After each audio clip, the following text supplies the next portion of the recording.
ready to go, Jim? Here we go. Welcome to ReneMarie Stroke of Luck. Welcome back to ReneMarie Stroke of Luck. We really had a wonderful show the first time with Dr. Libman. He really educated us and a lot of information, a lot of information. But this show is going to be a special guest, Keith Taylor and Jim and Marcia Moran. How do you say her last name? Moran. I just want to make sure I say it correct. We're really getting into the conversation. Keith started a program, the BASE program, which we've been very in tune with, and we're trying to support it and really believe in it. He does it from his heart and his soul, and he does a remarkable job. And then Marcia wrote a book called Stroke Forward, and they're really very tied together. Thank you, Judy. And of course, we have Judy, the co-host and the creator of everything about this program. She does such a wonderful job. Thank you so much, Judy. Thank you. So let's get into it. Keith, I know you just sent out an email. Let's start with this. The added benefits of concentration after a stroke, right? Yeah. And let's talk about it a little bit. What are some of the added benefits of concentration after a stroke? Well, first of all, let me say thanks so much for having me on here, ReneMarie. I appreciate you, and I know how much hard work you do, or I think I do. And Judy and my board do the same amount. I'm really just the front. I'm the front person that just the conductor, but Judy's the back end. She's my co-conductor, and she does a remarkable job. I just want to make sure you guys are so busy. It's crazy. So, really, what my true message is, and what I kind of wanted to talk about is your attitude after a stroke. Frankly, because the most pressing issues that we have, we feel like our sense of purpose has lost us, right? And many of us, I was one of those, that I had a sense of purpose. I knew where I was going. I knew I had it all planned out, right? And in an instant, your life changes, and it takes a little time after going through the hospital and all this, and you get the clouds are starting to work their way out. But then you kind of wake up to that, and you're like, now what? And a lot of people really struggle with where is their purpose now? What am I going to do? I'm not as sharp as I used to be. There's some things. I think you're correct. Like, you're not as sharp in what you were doing prior. But yes, Renee, but that's kind of my point, is you're feeling that.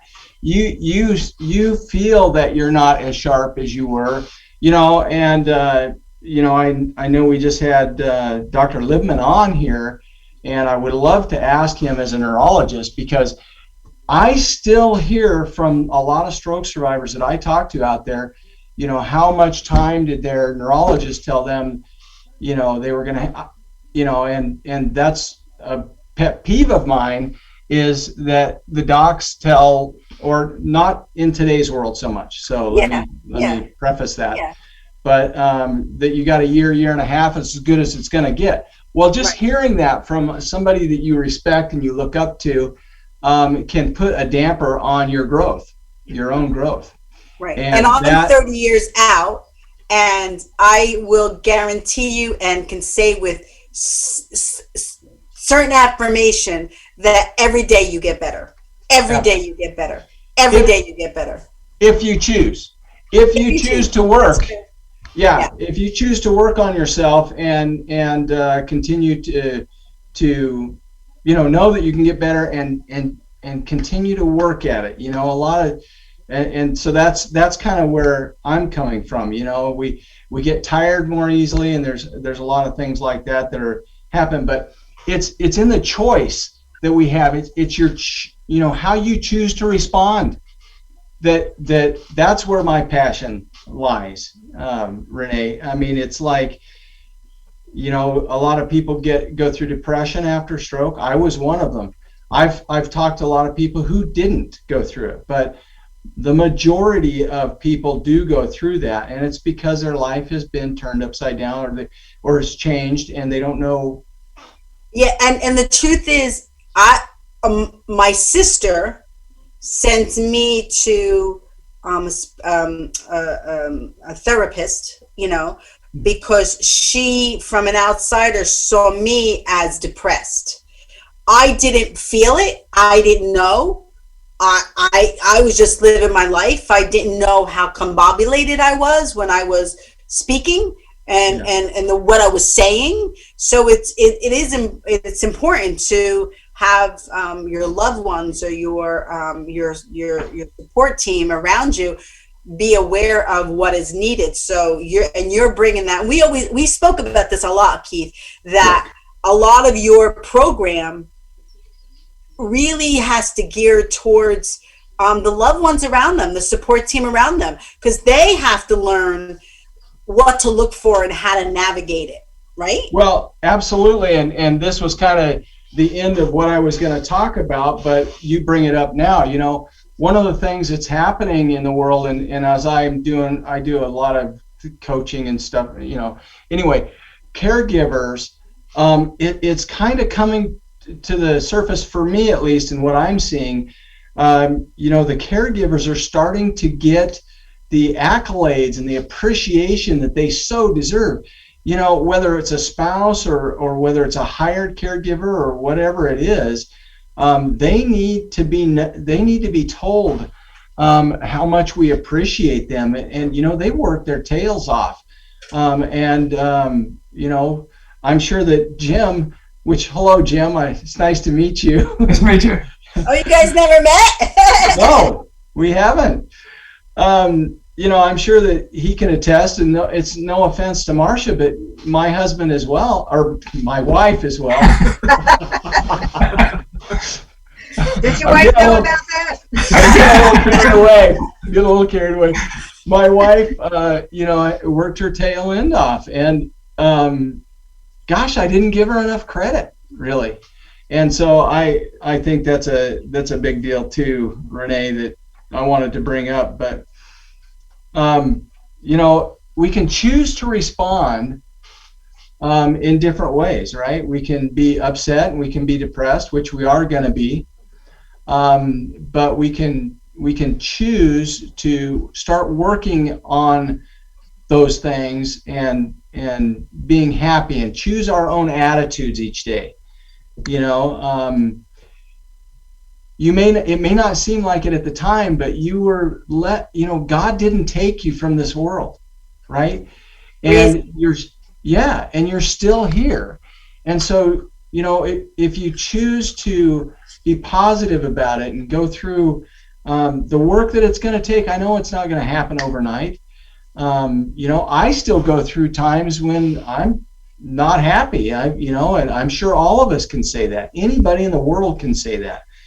But, you got to just make the choice to find something that energizes you and gets you excited again and get back at it. So that's really what I'm all about, and that's what I believe in. And your base program is wonderful. It is. And Thank we you. recommend that everybody log on and hook up to it and purchase it. And like I said, I think, how much is it, Keith? Well, I kind of changed that a little bit, Renee, because what I discovered was, let me just answer the question. So now it's $19.97 a month, and I'm doing monthly subscription. And Wow. frankly, I'm just making that change. I'm just about to roll that out. So Yeah, but my point was, it's so affordable. Let me put it that way. Let me not put a label on it, but it's so affordable. $19 a month we spend on going to Starbucks, Exactly. So to be able to have a support system and program and something that could keep us focused and have a place to go for answers, or if you can't answer it, I'm sure you have a network of resources out there. So we recommend highly, and we'll post it on the website. And the website the Facebook so that people could purchase it. Marcia and Jim, so talk to us about your, I know I've heard your story, but tell us a little bit about your book again so that our audience today could understand your purpose after your stroke. So I wrote Stroke Forward for stroke survivors, their caregivers, and people who want to become advocates. Because when I had my stroke, Jim really didn't know what to do. I didn't know anything about it. I couldn't have talked about it anyway.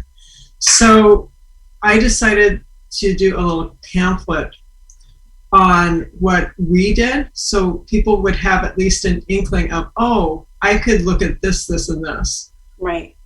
Because although strokes are very different, there's enough about them that's the same that I feel created something for me to write about. Wow.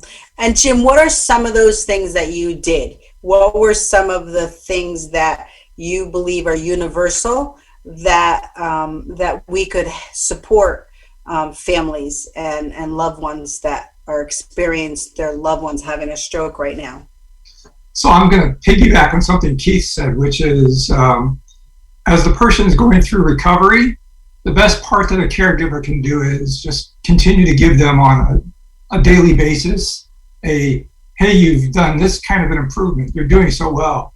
And typically they usually are doing well, but they just don't know it. So let them know so that when, as the days progress, they are feeling better about themselves as well. And then as a caregiver, which is the hardest part, recognize when to kind of release and let the person take over themselves. So that they can actually go through the process that Marcia and Keith are talking about, which is figuring out where they want to go from there. So I want to say that when I was in the hospital, I had trouble swallowing. So I think I saw that 65% of stroke survivors have that trouble. And I think that's really important because they brought food up for me. And just like within maybe a day or two, they made a mistake and brought real food up to her. Wow. Wow. And we recognized that and kind of questioned it. And they said, oh yeah, what? No, go ahead. You're supposed to be wearing a wristband that says that that you have trouble swallowing and that you need liquids or you didn't have to have a feeding tube, right? No. But Yeah. they should have a wristlet on that says that so that, and I saw the same thing happen with my dad who had a feeding tube and he couldn't eat real food and they were giving him food to chew and I had to be there. I was there 6 hours a day every day for 3 years and 3 months. Wow. Make sure that wasn't happening. Wow. One of the things that we had on a recent show, Identity Theft, with Steve and Deborah, well, it's Deborah Myerson. Steve has a different last name. I don't want Zuckerman, yes. I just noticed it so well, was that, and I'm sure that both of your spouses, Jim with Marcia and your wife, Keith, did this, was that she has more aphasia right now. She struggles to speak, communicate. But what I loved about them and their showcase was that he never interrupted her trying to process or trying to understand what she needed to say, because she knew what she wanted to say. She was just having problems putting it out. So and then what the pinpoint moment was when he asked her, would you like me to help you? Like he was giving her the opportunity. And to me, and I'm sure Marcia and Keith will understand this, it's like, if you have that support team next to you and you know they're going to allow you to try to communicate yourself, it gives you the freedom to process and to talk without the confusion of, I got to get this out. What am I can't think. And your brain starts to get all scrambled up. I see you nodding your head, Keith. So talk about that a little bit. That's exactly right. And Jim hit the nail on the head here. He said to notice the improvement.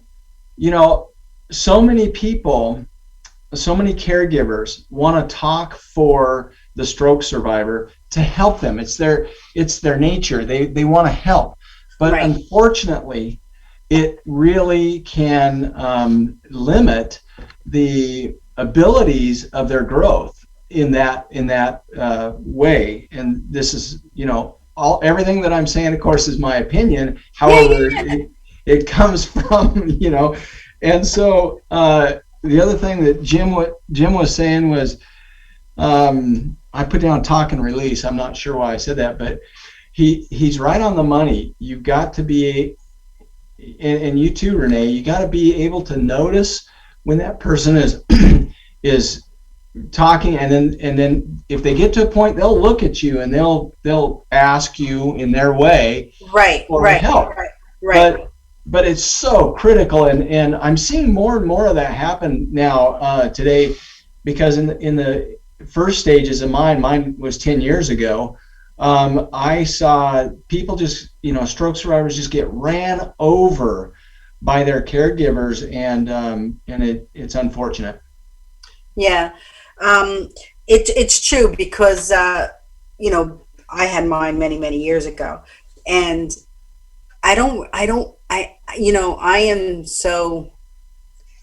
was too focused, like a horse with blinders on. Like I just, knew I had to get better, and I didn't see what was happening around me. I was like, okay, gotta do this. And, and that's where I drove it from. But it's so important. And, you guys are correct in your mind thought about the loved ones around you needing, supporting you through it. It's incredible. It's incredible. So, Marcia, tell us a little bit about about some of the steps that I was asking Jim, about some of the universal steps in helping stroke survivors navigate through it with their loved ones. Okay, so 40% of stroke survivors have aphasia. And I think that's interesting that you just talked about it. So I decided that I didn't want it. So I tried everything I knew to get rid of it. And it actually took 3.5 years before I found something that helped me get rid of it completely. But there were two steps to the process. So the first step was laser treatment. Oh, wow. And so I had a doctor put a laser here, and he said that it could make me better or it could not make me better, but we would only know if we tried it. So we tried it. And actually, but it couldn't hurt you. So there was really was no reason not to try it. Exactly. It actually made me, I'm going to say 40% better, maybe 50% better. Wow. And then it stuck. So I was still aphasic, so I started looking for another way to get even better. And at 3.5 years, I found something called neurofeedback. And I learned about it from the doctor. I went home, I studied it. I went to the website, and it says that 85% of traumatic brain injury survivors who used it got better. And I said, okay, I have to try it. After 16 sessions, I can speak again. Wow. Almost like. And before I forget, two things. That's the topic I want you to talk about May 2nd, is this what you're sharing right now. And the second thing is, what is that? The second thing, what is that? Like, I know laser, right? Okay. I would know like something laser, but share with us, because the program on May 2nd is about like new and where are we going and what are we doing to move forward. And I think that's a great two avenues, which I never heard of for aphasia. So, but what is the second thing? What is that about? So it's called microcurrent neurofeedback. And it is a device that's about this big. And it pulses your brain with the energy of a 1/100th of a AAA battery. It's so small, I couldn't even feel it. You have 5 electrodes that are attached to your head. And like I said, I could see my brain waves going across the computer screen. Wow. I couldn't feel anything. So on microcurrent neurofeedback, you actually think of nothing. There's nothing. You don't have to make a ball go across the screen. You don't have to make the screen grow brighter or darker. You just sit there. And I thought, is this really happening? Like, no, he's pulling my head. So that day I noticed I actually could speak better. Wow. Wow. That's incredible. That's incredible. And you know what, I'm going to say this, and I have to make sure I say it in the proper term. What frustrates me is that if that is possible for you, how come the whole world isn't trying that? How come the whole world is not at least given the opportunity to choose for them that this is something that could in your toolbox, right? That's what I don't understand. Like, because if that works so well for you, believe me, we all know that every case is different and it has to be. But why? Who told you that? Who shared that with you? So I found out from the doctor who did it. The doctor that did the procedure? Yeah. And he's the only doctor, or he was the only doctor in Virginia that had a neurofeedback machine. And how did you research that? Like, how did you go online to research that? So I actually had gone to him for other services, and he started a new procedure, the neurofeedback, and he thought it would do me good. So he told me to go research it. So I went home and I researched it. Yeah, I would love to have him on the show. We would love to do a whole show about him. I will ask him. Yeah. Yeah, so then get in touch with me so that I will need a headshot photo and a bio. Okay. Yeah, but I'm just saying, like, those are such important tools to bring to everybody. And listen, they may not work as well on someone else as they worked on you, or they may work better. You never know, you know. And I do believe, and Keith touch on this, that you have to be open for change, right? You have to be, your mind can't be closed. You can't go into it negatively, because if you go into negatively, it's going to block it. Talk to us about that, because I know we spoke about this before. Yeah, well, first of all, before I forget, I wanted to ask Marcia one quick question on that. How long were you in each session on that, Marcia? The sessions didn't last that long. So I was actually under treatment probably about 5 minutes. Oh, okay. Yeah, very quick. So but he had to pin up my hair, so it took me probably half an hour. Yeah, that's awesome. So Renee, really, I see that really in a couple of forms. You know, it's interesting to me that people who were fairly positive, were fairly growth-minded from the get-go, before they had their stroke, still come out the other side, and they still have that direction in their life. I haven't figured that out yet. I don't know if anybody has.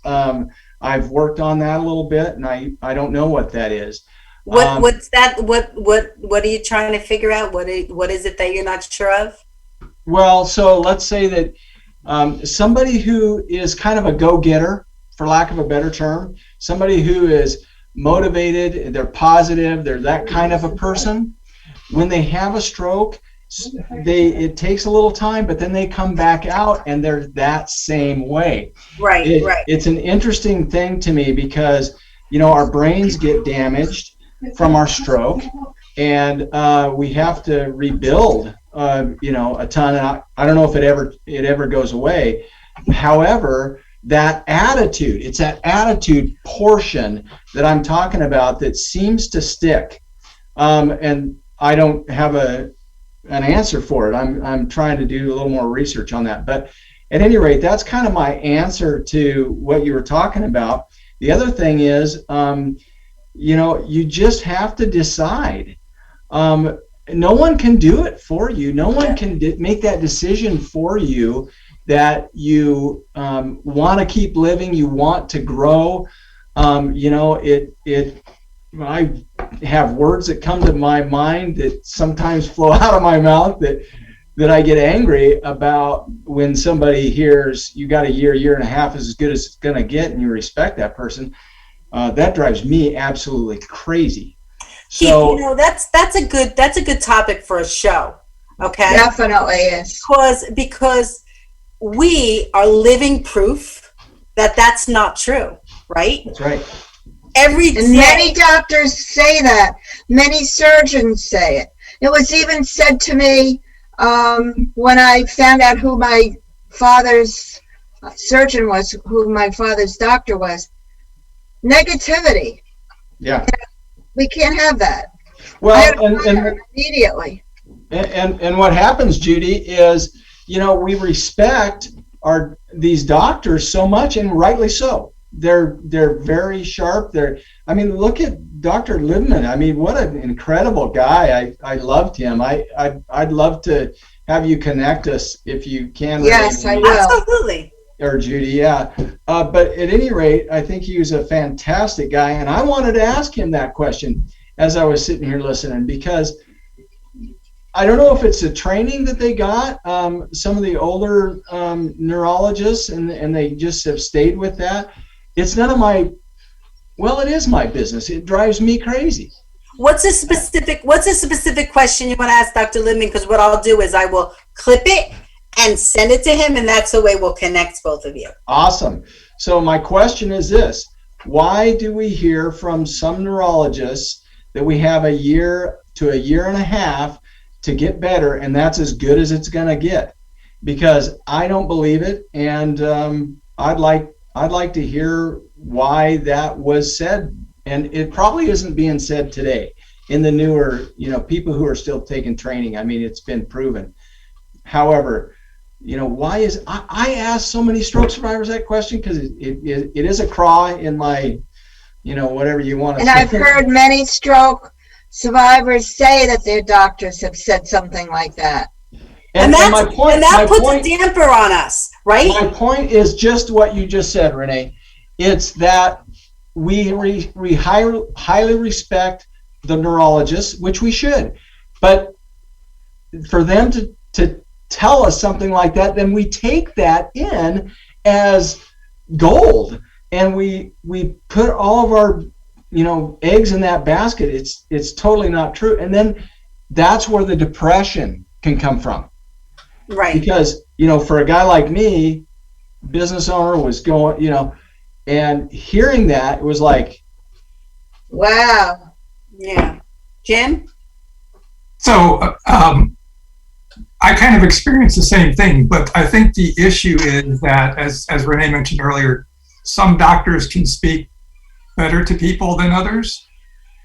We had one that actually was able to speak better with us, and what the point they were trying to say was, you will see significant changes over the next 6 months to a year, but after that they will be smaller, but they will still continue. That's what the doctor said to us. Well, that's what they would say. Way. Exactly. If they would say it that way, that would be better, because it won't think, okay, after a year I'm done. People will recognize it will continue. Yeah, so wait, but I have to say something. On May 2nd, that's the topic that I want you to talk about, okay? the terminology that doctors need to be aware of and the power that they have in our emotions. And not only us, but our family around us. Some of the family, like, you know, we that live in cities and we're more up to date on society, right? But how about somebody in like, you know, in the country that lives, and they're not as educated. I don't want to say they're not educated, but they're not as aware. You're not aware. Right. Now they may be, but maybe they don't have the internet, you know? And they go to the hospital and the doctors say that to them and they don't know any different for that. You know, so it's the words that come out of somebody's mouth are really prominent and really important. And this program on May 2nd is really like, this is going to be like, what do we need to succeed? What have we learned from our experiences? So I want to just add something. The people that visit a stroke patient, a relative, a cousin, anyone who goes into the room should never say anything negative. I had a cousin that went into the room and said, quote, "If this ever happens to me, shoot me." In front of my dad. I had to pull her out of the room. No negativity when you go visit a stroke patient. Say positive things, talk to them, but never anything negative.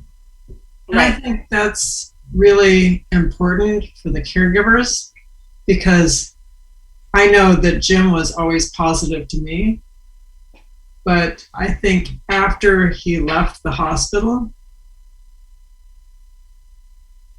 he dealt with his emotions. Oh, okay. Yeah, because I was thinking you jump in, but okay.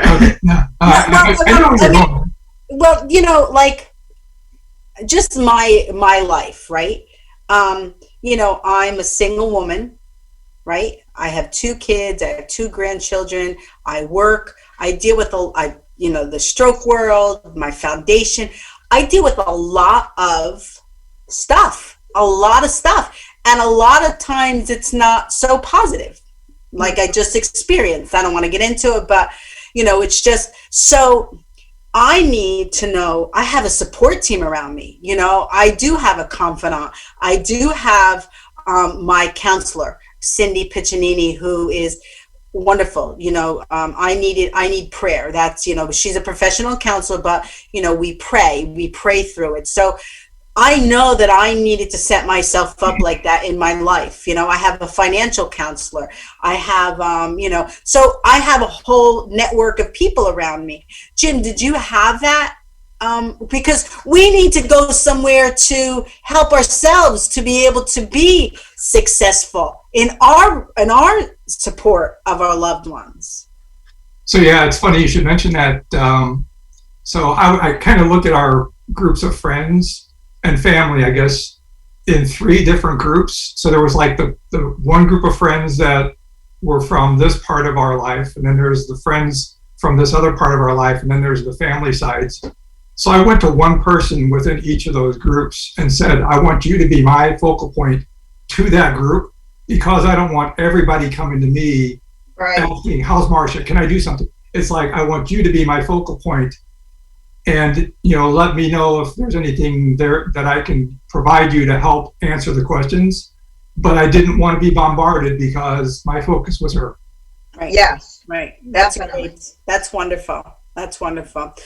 Judy, before I forget, could you please note, you don't have to do it right now, but note the topics that I gave to Jim and Marcia to talk about. The terminology that the doctors are using. So Judy, just the 2 topics. So, you know, when I'm running it down, I'm going to promote it as well, what the topics Well, one of them I know is the terminology.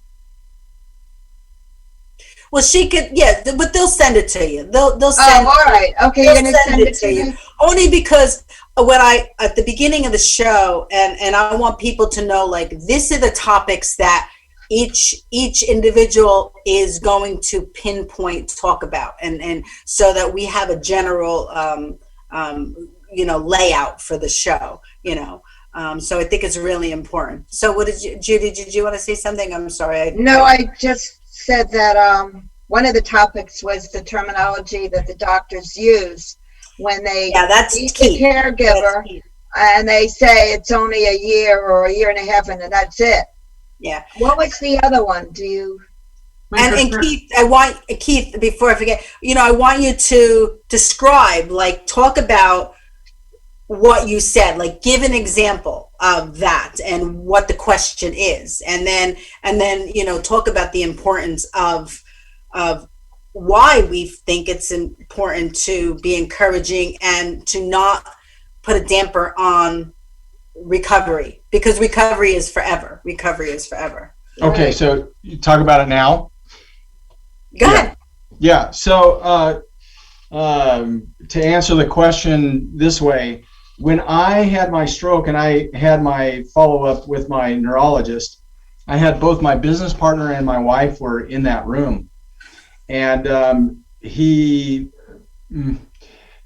careful what I say, but he was very busy, which they would be. And, and he just said, it's going to be about a year and a half, is as good as it's going to get for you. And that's how it was put to me. And both my business partner and my wife were like, and we all know this as stroke survivors, our emotions are very, very high after we have our stroke. And they're all over the place. I was bawling. They're down, they're in, they're out. They're just right. all over the place. I was bawling like a baby, in front of my business partner, right? And which, frankly, could have been the demise of my business partnership, frankly. And I don't want to go down that road right now. But anyway, so the things that I was talking about was, the terminology that docs need to be using, I think, is a little to tell you like you were saying, the possibilities that are still out there. And like Jim was talking about, let's I know that in the doctor world, I don't know, but I think they have to lean on more of the negative side sometimes, and that's unfortunate in my opinion. Can I ask you something, Keith? And this is just hypothetical, we don't know why, but why do you think they would have to lean towards the negative side when I'm not saying they could give us any expectations, but if they put it in the avenue that Jim stated, that really is, it's not negative. It's kind of like a little bit of hope. So why do you think that I'm just asking the question, why do you think they have to lean towards the negative side? Well, I've often wondered that, and sometimes I wonder if they feel like they have to for insurance reasons, or they're afraid that they might get sued if they give too much hope, and then the person comes back and says, and this is just food for thought from my way of thinking. So this is not anything, I can't prove any of this. It's just my own. I've thought about this many times. So I don't have the answer for that, Renee. That's just my own opinion on it. Mm-hmm. But just to add to that, Judy, for your notes, the power that they have is real, because we as everyday, what I'm saying, you guys. These are neurologists. They've gone to school there. We highly respect them, and so the words that they say to us don't fall on deaf ears. We take that and we're like, give us what we need, and so the power that they have is very important, and that's how I see it. And then of course your family members, like Jim was talking about, that is humongous. Jim, great job on that. I think that was awesome the way you did that. And last thought, and I don't mean to keep the mic here, but friends and family, I wanted to mention something on that, because we a lot of stroke survivors lose, we think we lose friends because they can't communicate with us any longer. Well, I'm of the opinion that, you know, everybody has their own ways, and they may be frightened, or it might scare them to talk to you and not be able to communicate and stuff. And so we sometimes have to give those people a pass, you know. They still love us. It isn't that they don't, it's just they can't really communicate, and that's okay. We have to find those that we can communicate with and build those relationships. So you do. And you know what, Keith, I think I had a wonderful networking.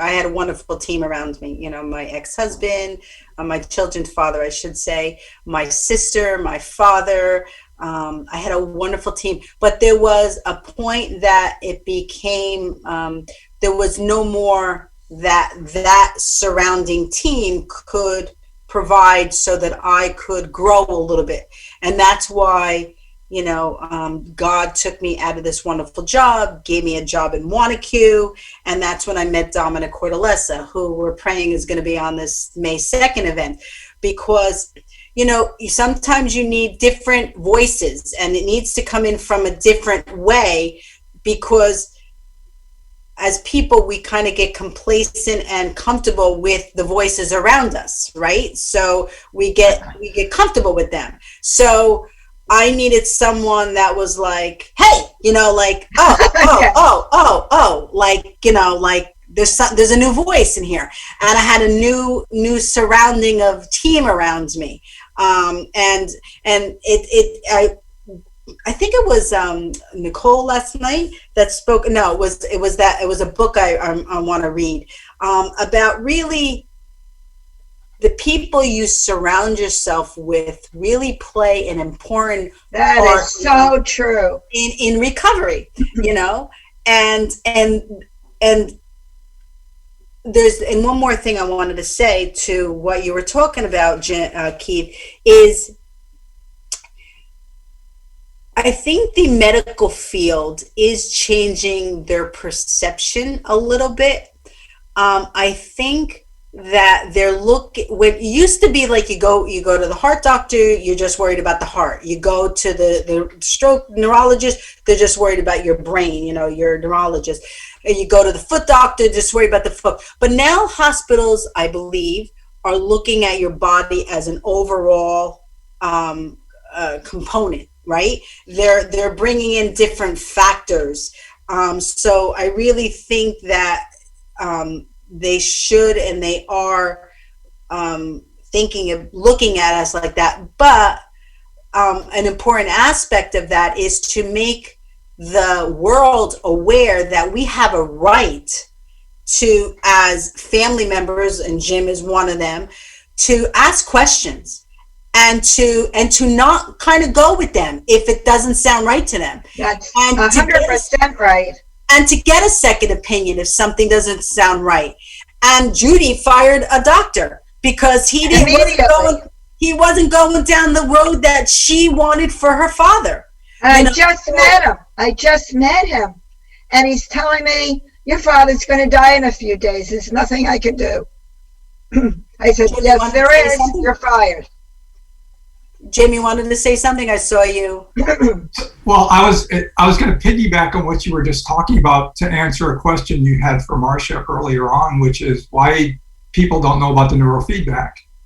And for many years, and even to the point where, 7 years ago when Marcia had her stroke, there wasn't a whole lot of knowledge or, to be blunt, concern about stroke victims, to some degree.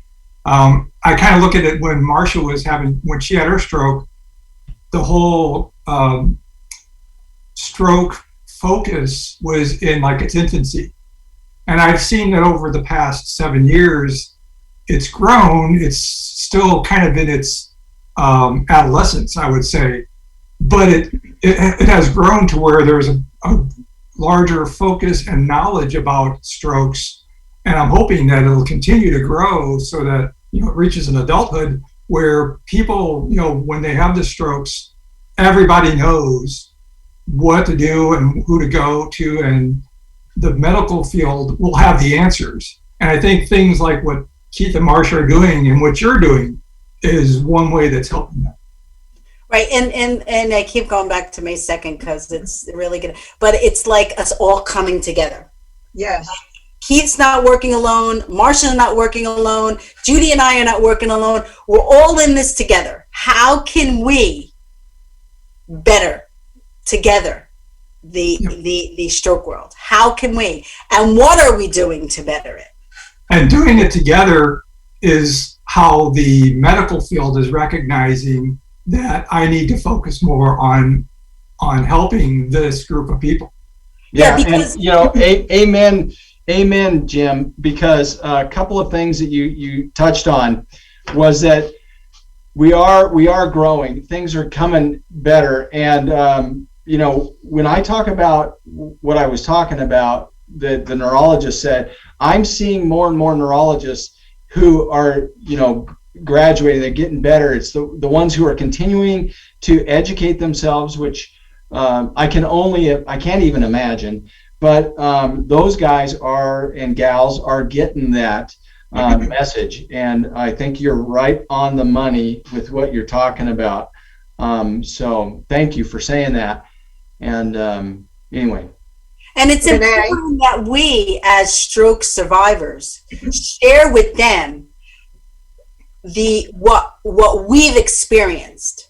Like your doctors and your nurses and your nurse practitioners and your chiropractors and your this and that, but you didn't experience it. I can tell you what it feels like, and this is what I always go into, what it feels like to have a stroke. And that's why we're so adamant about insurance companies. Like, how could they determine when your insurance should run out? Like, how do they know? They're in an office somewhere. Marcia, I know you want to jump in. So they cut off my insurance in August of the year I had my stroke, and I hired a physical therapist and worked with her for a full year afterwards, before I felt that I was comfortable. I mean, I can raise both of my arms now. Right. That took a long, long time. Right. I can walk. Right. And that took a long time. Yeah. And that's because you had some way to get it done. But there's people in the world that don't have have it. And to me, it's not fair. Each person's life matters. You talk about Black Lives Matter, and you talk about the Chinese they're going through a lot right now, and you talk about the Jewish community that that has been not under fire, but has been scared, along the way. All those lives matter. All those lives matter, but we all matter. We all people that suffer from strokes and heart attacks and brain injuries and whatever is matter. Your life matters. Life matters. Renee, what I want to say is that for the last 7 years, you have been showing the world that people who have been declared maybe in a vegetable state or whatever, people have recovered. People who couldn't talk, who had aphasia, have recovered. That if you work hard enough and you use all the different therapies that are available, you can recover. And you're bringing that message to people that may be very discouraged after having a stroke.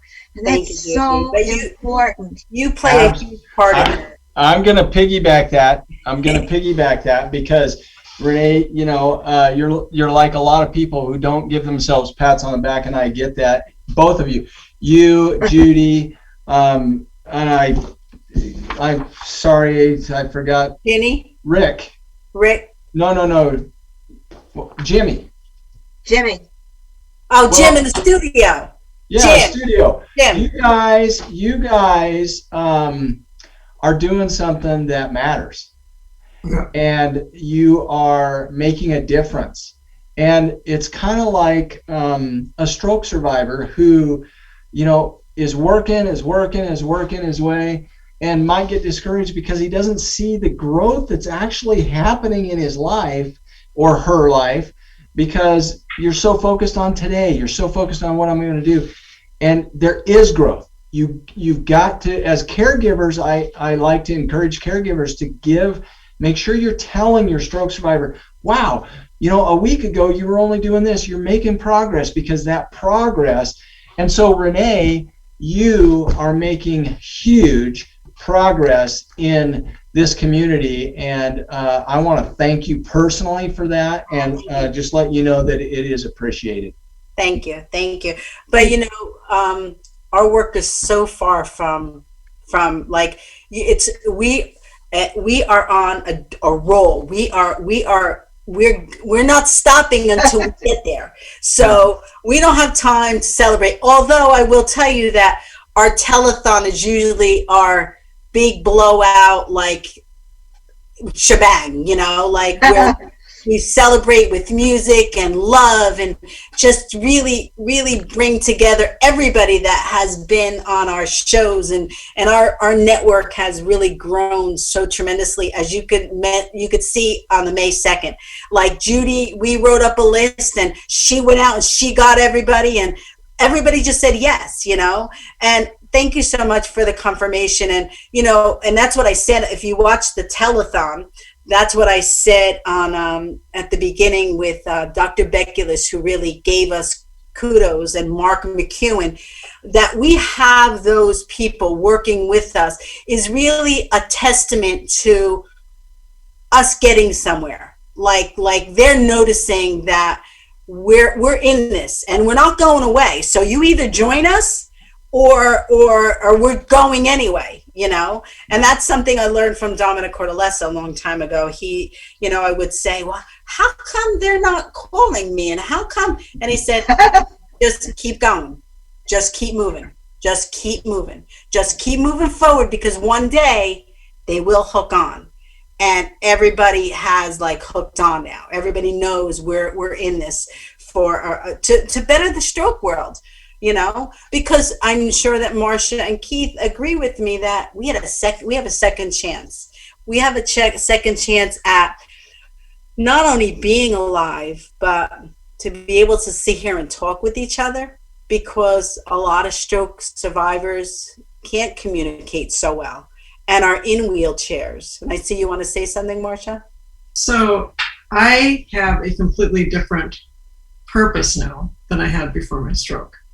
So my purpose is to make people understand that they can get better.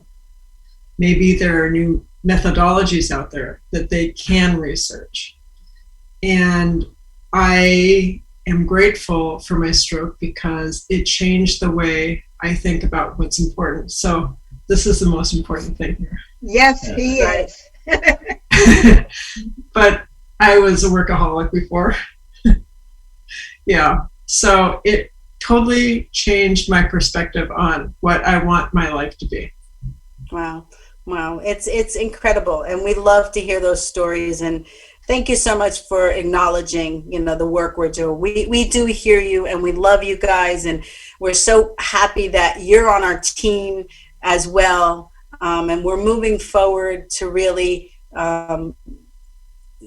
improve the stroke world. And so let's end the show with, your vision for the stroke world. Like, what would your vision be? Keith, you go first, since Marcia was just talking, and Jim and Marcia. What would be like if you had three things that would better the stroke world? I mean, it doesn't have to be like medically. I'm just saying, like, what would those be? Well, number one, I guess that people would believe. They would believe in themselves, and they would believe that they can continue to grow and work at it. Number two, I guess, I want people's attitudes to be that, that they know that they can do so. I mean, it comes down to the knowing and the knowledge that you can still grow. You still can have a life after stroke. It's like Marcia just said, her life totally changed. I understand that. And you have to be open to that. It hasn't ended. Just because life as you knew it is different, your life has not ended. Explore, encourage, accept those things, and find a new way. And you're going to enjoy life and enjoy your journey after stroke. Yeah, it is incredible because it brings to the forefront, like Marcia said with Jim, what's important in life. Yeah. What's important in life? What's really important? Like, I love to work. It's working to me is not working. Like, I love to go to work and make people happy and bring joy to people. And yeah, there's a lot of details and stuff that I have to do. But the bottom line is that I love to work with people. So in any aspect, so it's true. I mean, we're so blessed. We're so blessed to be able to have this opportunity. So Jim and Marcia, what would be your visions for, I guess you just said it, Marcia, but just share it with us again, your vision for what would make the stroke world improved. Like, what would you want to see the stroke world if we were at the end? What's your end result? So I think it would be wonderful if everyone who checked out of the rehab hospital knew about neurofeedback, knew about whatever programs that are out there that we think are a little bit offbeat, but have been proven to work. If we did that, I think we would increase the number of survivors who would be thrivers. Yeah, it's just an option. You just want to give people options. It's just like the stock market. You could either have a high risk, low risk, or middle risk. You want those options, or you don't have to buy the stock market. Like, you just want to have those options to be able to choose from. It's fair, So Jim, what would you say as a caregiver for a stroke patient? What would be the ultimate? If we completed strokes and we did everything about recovery, what would be the ultimate for you to see the world ending? Not the world ending, but the stroke. I would, aside from the few things we've already talked about, I think I'm going to say something for other caregivers, which is things will change with a stroke, but embrace the positives of the change rather than looking at the negatives. There are so many things that are different now, and at first I wanted to go back to the old way, but that wasn't going to happen. So I recognize the positives, and it's been a fun ride. Wow, that's incredible. Judy, what would you say? Well, I would say think positive, have faith, hope, and love, and that's what this is all about, Renee. Yeah. This is what the ReneMarie Stroke of Luck and ReneMarie Language of Love Foundation is all about. Yeah, you gotta love each other. Even through the hard times, even through you gotta just listen and respect each other. Book that you're writing is love them through it, and the second inning, all positive. I really believe that. Of life. I really believe that loving someone through it is really the most important tool in recovery, in any recovery. And that doesn't mean that you have to do everything for them. That means, loving them through it to balance, as we were speaking before. And I used to worry about, how I was going to do something. And I saw you writing down, Keith, before, notes for yourself. Some people like Dominic Cortellessa, you could just say something and 2 hours later, he'll remember exactly what he said. I can't do that. So I write notes as well, so that, you know, so I remember. So you have to change your tool belt a little bit, you know, when to be able to navigate through life. You know, I used to get nervous when I would sing, you know, and now I just, you know, I do the best I can. I learn the songs. And if I forget a word or two in between, I just kind of flow through it and nobody's going to know, you know. Who's going to really, unless it's recorded and somebody's singing with you and they go, but the truth is we all make mistakes. We all make mistakes in life. So I can't let that stop me from performing, you know, and that's really my goal. I got to tell you, that's my goal, is to have a huge concert. I could just see everybody there, Carnegie Hall. Yeah, lift everybody up on their feet, singing, dancing, just reveling in love, and that's the ultimate for me. That's the ultimate for me. So awesome. We gotta make that happen. We have to make that happen. So that's awesome. I love it. Yes, and everybody's got to fly out and be there, and it's going to be awesome. Yes, we're going to make that happen. We have to go because we're a few minutes over. Thank you so much, Jim, for dealing with us. No problem. And thank you to everybody for joining us. We forgot we were even on the air. We're talking like we're just in a chat room here, but we're live on Facebook, and this is recorded. So it's very good. Thank you, Keith. Thank you, Marcia and Jim. Thank you so much. And of course, thank you to Judy for doing everything. Thank you to Jim, who's sponsoring this show. Today's shows, Jim's sponsoring, and the April shows as well. He's very gracious in sponsoring them for us. And that's it. So on 3, we're gonna blow our kisses, and really we're on a mission. We're on a mission. So you know, join us. We're on a mission. So on 3, 1, 2, 3. Bye, everybody. Say bye. God bless you all. Bye. Bye. See you later. Okay.